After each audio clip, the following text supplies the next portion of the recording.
की सरकार ने 3 साल का कार्यकाल पूरा कर लिया है। प्रदेश भर में जश्न मनाया जा रहा है। कोरबा नगर पालिक निगम में भी विकास प्रदर्शनी लगाई गई है। इस अवसर पर हमसे खास बातचीत करने के लिए मौजूद हैं प्रदेश के राजस्व एवं आपदा प्रबंधन मंत्री जयसिंह अग्रवाल जी। मंत्री जी, 3 वर्षों का कार्यकाल पूरा हो गया है, क्या कहेंगे इस अवसर पर? देखिए 3 साल के जो कार्यकाल है, कोरोना की समस्या और 1 साल तक चुनाव, तो लगभग जो 3 साल निकला है इसमें पूरा इतनी समस्याएं जो अलग से जो रही उसके बावजूद भी छत्तीसगढ़ में हमारी सरकार ने काफ़ी काम किया है। हर वर्ग के लिए काफ़ी निर्माण और विकास कार्य भी हुए हैं। अभी भी हजारों करोड़ रुपए की आपकी रोडों की निविदाएं स्वीकृत हुई हैं। हमारे मुख्यमंत्री जी, मैं स्वयं भी, हम लोग अपने कोरबा ज़िले के लिए और मुख्यमंत्री जी पूरे प्रदेश के लिए केंद्र सरकार से भी नेशनल हाईवे रोडों के लिए स्वीकृति कराए हैं। तो इस प्रकार से पूरे प्रदेश में बहुत से काम हुए और ऐसी बहुत सी उपलब्धियां हैं जो 15 साल में जो भारतीय जनता पार्टी के समय नहीं हुई, लेकिन इन 3 सालों में वो काम हुए हैं। मंत्री जी, आपके अपने विभाग में जो राजस्व विभाग है, उसमें कोई सबसे बड़ी उपलब्धि मानते हैं इन 3 सालों में, वो कौन सा काम है? देखिए सबसे बड़ी उपलब्धि तो ये है कि हम लोग लगभग 72 तहसील बना चुके हैं और अभी और भी मुख्यमंत्री जी भी और मैं भी जहाँ जहाँ आवश्यकता होती है, चाहे वो कोई भी जनप्रतिनिधि किसी भी पार्टी का हो, उसमें कोई भेदभाव नहीं है और पूरे प्रदेश में तहसीलें और उप तहसीलें खोली जा रही हैं ताकि आम जनता को अपने छोटे छोटे जो काम होते हैं तहसीलों से, जो सरकारी दफ्तरों से, उन कामों को वो सुचारू रूप से कर सकें। पिछले 15 साल में भारतीय जनता पार्टी ने 15 तहसील नहीं बनाई और हमने 3 साल में 72 तहसील बना चुके। अभी और तहसीलें उसमें खोली जा रही हैं, उप तहसीलें खोली जा रही हैं। इस प्रकार से दूसरा जो आपका अभी सर्वे का भी जो काम हमने शुरू कराया है, आप लोगों ने देखा होगा, अखबारों में आप लोग स्वयं लिखते हैं और पढ़ते भी होंगे कि अभी स्पेशल तौर पे 3 जिलों को हमने लिया है पायलट प्रोजेक्ट के रूप में। उसमें कोरबा, दुर्ग और कवर्धा, ताकि इन तीनों जिलों में सर्वे किया जाए। सर्वे करके बहुत से राजस्व के रिकॉर्ड भी ठीक होंगे, लोगों को पट्टा देने में सहूलियतें होंगी। इस प्रकार से बहुत सी ये चीज़ें हैं। ज़मीनों के आवंटन के मामले में भी आपने देखा होगा कि पहले ज़मीनों का आवंटन नहीं होता था, लेकिन सभी समाजों के लिए माननीय मुख्यमंत्री जी ने निर्देश दिए हैं कि सभी समाजों को हम सामाजिक भवन बनाने के लिए ज़मीनें आवंटित कर रहे हैं। साथ साथ जो ज़रूरतमंद है, आवश्यकता के अनुरूप उनको भी ज़मीन का आवंटन हो रहा है। चाहे वो शैक्षणिक संस्था खोले, स्कूल कॉलेज या हॉस्पिटल, उनको भी ज़मीन दी जा रही है।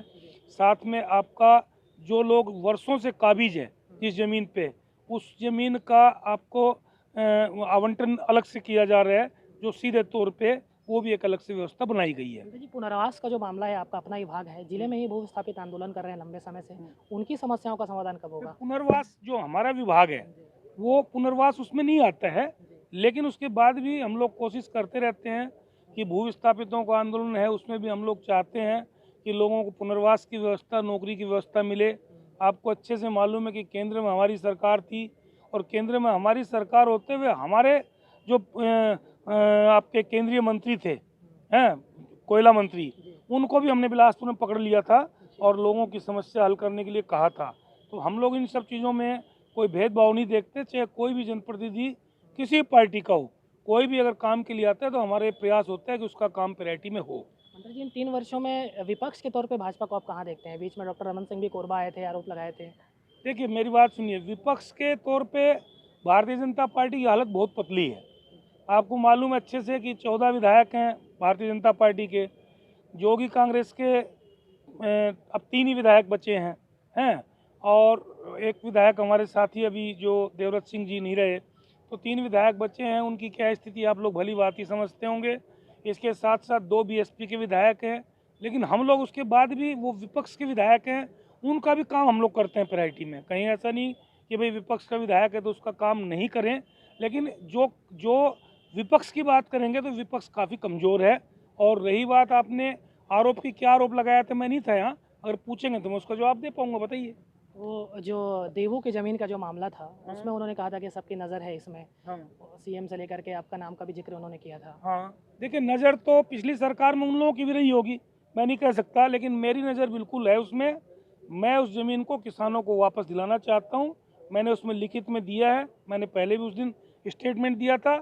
निर्णय मेरे हाथ में नहीं है। मैं एज ए राजस्व मंत्री, मेरा पक्ष ये है कि किसानों की ज़मीन किसानों को मिले, शासन की ज़मीन शासन को मिल चुकी है। 499 एकड़ का जो उनका आवंटन था वो निरस्त हो चुका है।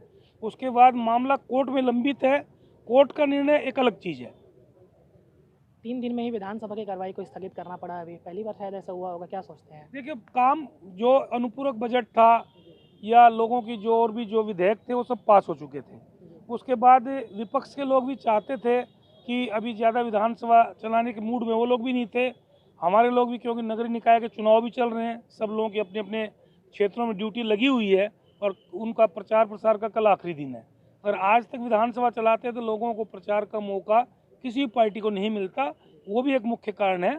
और जो शासकीय कार्य होते हैं वो पूरे हो चुके थे। और उसके साथ साथ जब वहाँ पे उन्होंने एक मुद्दा उठाया, आपका विपक्ष ने, भारतीय जनता पार्टी ने मुद्दा उठा के वो आपके लॉबी में आ गए थे। आपको मालूम है, लॉबी में आने के बाद विधायक निलंबित हो जाते हैं। ये परंपरा आपकी छत्तीसगढ़ में पहले से बनी हुई है। तो इस प्रकार से हम लोगों ने कोशिश किया, ऐसा कोई ये नहीं कि एक सडनली बोल दिया कि विधानसभा बंद, उनको पूरा मौका दिया।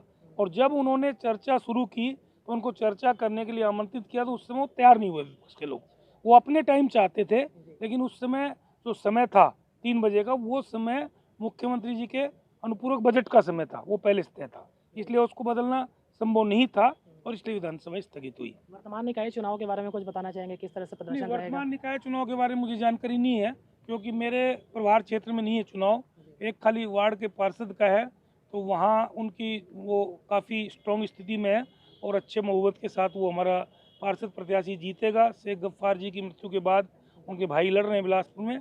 बाकी जो जिन जिलों में नगरीय निकाय के चुनाव हैं वहाँ उनकी अलग अलग मंत्रियों की ड्यूटी लगाई गई है। चलिए, हमसे बात करने के बहुत बहुत धन्यवाद मंत्री जी।